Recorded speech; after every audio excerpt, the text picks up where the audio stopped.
On Wednesday, April 5th, the Grand Valley community is in mourning the loss of a biomedical science associate professor.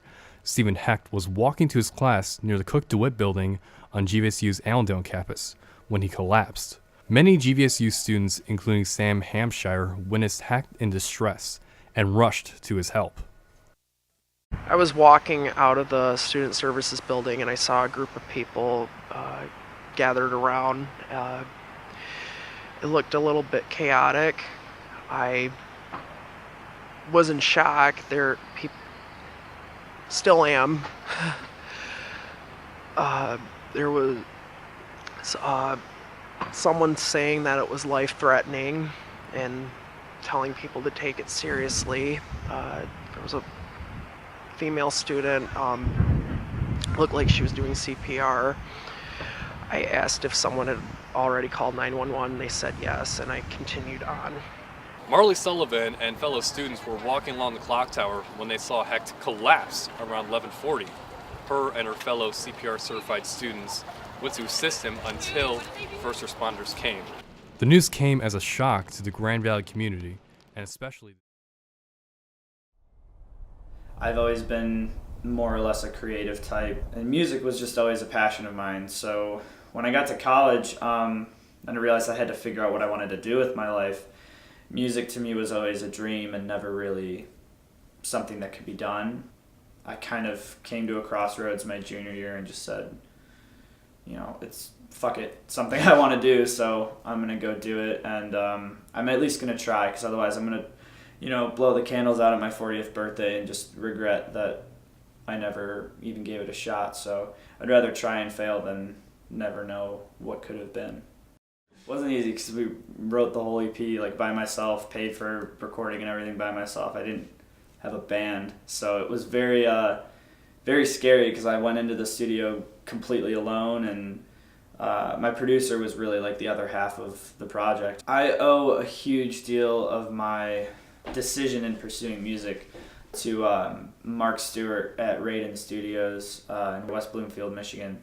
He was a good friend of mine in high school, and I've been playing guitar since I was in 5th grade, so all throughout middle school and high school I've been trying to start bands, and Mark was the only person I ever knew who was actually serious. He was in a band that I really looked up to. He recorded and produced music.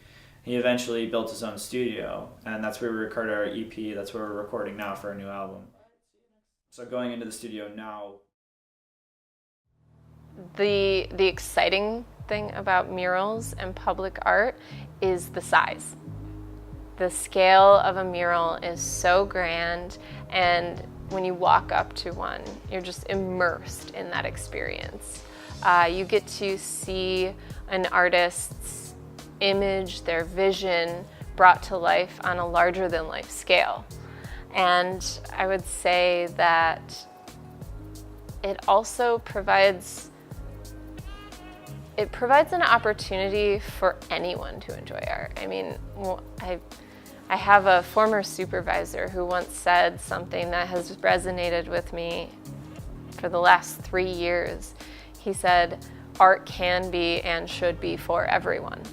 And through public art and through murals, it truly is. I mean, you can drive down the street and see a mural, you can walk up to a mural and enjoy it, find meaning and make a memory with it, and you don't have to pay for that, and that's really great.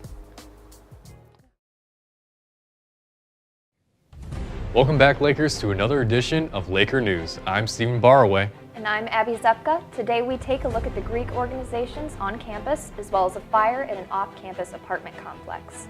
Also on today's episode, a Holocaust survivor visits GVSU, a Laker legacy, and much more. All this on Laker News.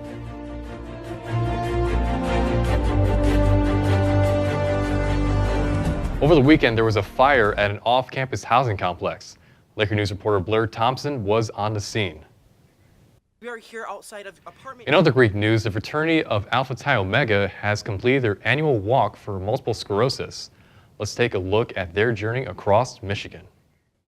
Thanks for watching Laker News. Be sure to join us next week and check out our Facebook page at GVTV Laker News for more content. And follow us on Twitter at GVLakerNews for updates. Have a great week and go Lakers.